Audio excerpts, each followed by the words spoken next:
Hi guys, welcome to your own CA YouTube channel. This channel's motive is to help you in your financial problems, and today we have come up with one financial problem as to whether you should buy a property or rent it instead.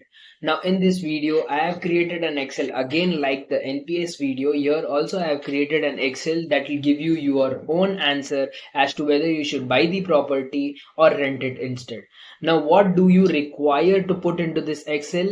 Let's go and check that out. So now you can see into the Excel that I have created, there are basically 9 inputs that will be required from your end. The Excel has a calculation tab wherein it calculates at the back end what should be done and what should not be done and gives you with the final answer as to whether you should buy the property or not. See the Excel sheet, the first input that we require is the cost of the property. Now first, what property you're planning to buy, you have to keep the cost of that property here.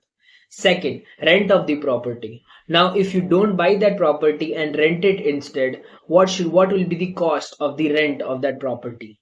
Now, here I have kept 30,000 rupees as rent of the property, which is worth rupees 1 crore because in my locality that is how it goes.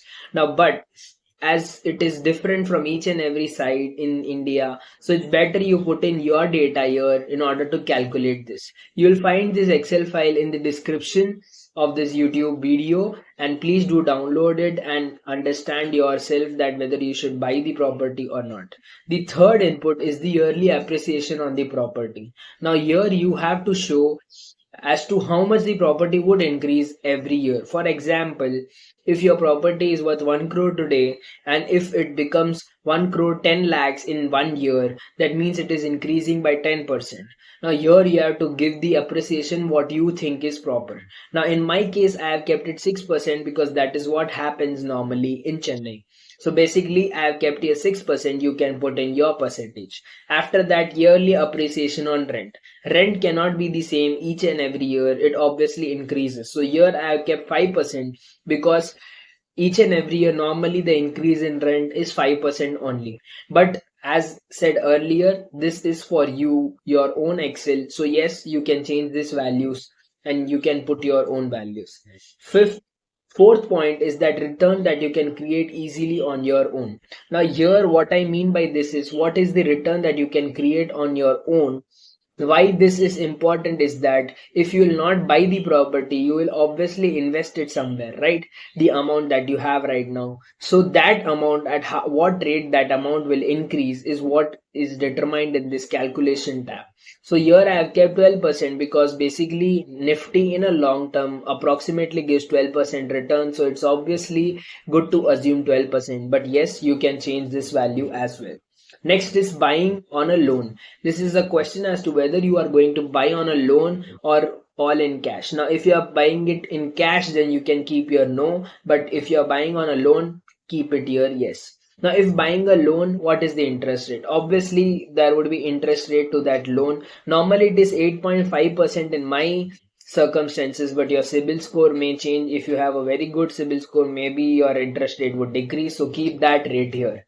And then loan years, normally it is a 25-year tenure loan that you take on a home loan, but yes, it's in your case it could be different, so you can keep a different value as well.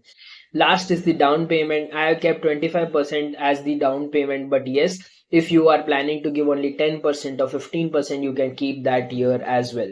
So if it is 10%, keep 10 lakh or 15 lakh. This is your amount. If you're getting a 1 crore loan, 10% would be 10 lakh. So you can keep there 10 lakh as well.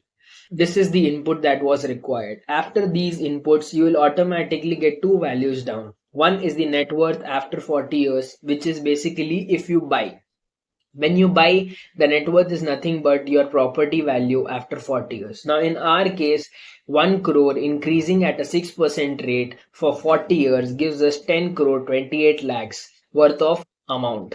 So yes, your property after 40 years would be worth only 10 crore 28 lakhs. On the other hand, if you would have not bought that property and invested in a mutual fund instead, you would have got a amount of 42 crore 54 lakh 87,000 approximately. So that is basically a 32 crore difference between the two if you go properly. So yes, this is the cost of your emotional decision. If you are not buying the property and renting it instead, This is how your scenario changes. So yes guys, make a very clear decision as to whether you should buy the property or rent. If you want to know how I have did all these calculations at the back end in the calculation tab, please go into the description and check it. I have created a video for that as well. It will be a very good explanation as to how I get to these values and how I have calculated it. If you have any feedback, please give it on the comment section, and please do share this video with your friends and family so that they also get to know the important decision maker Excel sheet which I have created. So yes guys, this was all the video. Thank you so much for staying till here, and please give your feedback. It is very much required. Like and subscribe, and also give suggestions if possible in the comment section. Thank you.